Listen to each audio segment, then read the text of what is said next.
In this video, I'm gonna teach you how to use Paysafecard on your PlayStation 5. It's a very easy process, so make sure to follow along.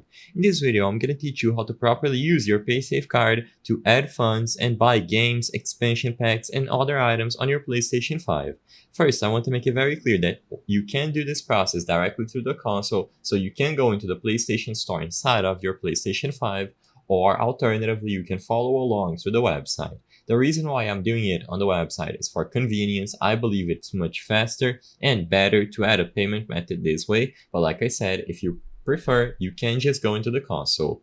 So when you arrive at the PlayStation Store, go into your account page and you have to go into the payment management window.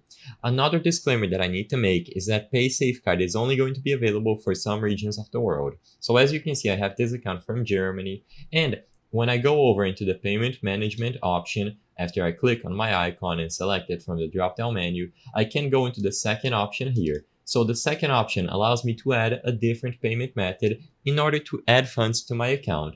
To my knowledge, this is the only official way to use Paysafecard on PlayStation, so you don't need to use it on a third party or another retailer or website to buy a gift card. You can simply add funds directly using the Paysafecard into your PlayStation 5. So when you click Paysafecard, you will choose the amount of funds that you wish to add to your PlayStation account and consequently your PlayStation 5, proceed, and you will be redirected to the Paysafecard website where you can finish setting everything up. Like I said, this is only available for some regions of the world, and as long as you see Paysafecard listed as one of the default payment options, you will be able to do this process directly through the PlayStation website.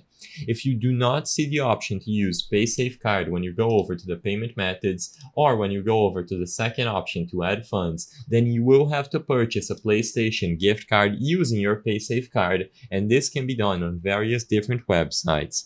Find one that is available in your region and you will be able to follow the instructions to use your Paysafecard. But this is by far the best method to officially use the Paysafecard on your PlayStation 5. I hope I was able to help you on how to use Paysafecard on PlayStation 5. If this video helped you, please be sure to leave a like and subscribe for more quick and easy tips. Thank you for watching.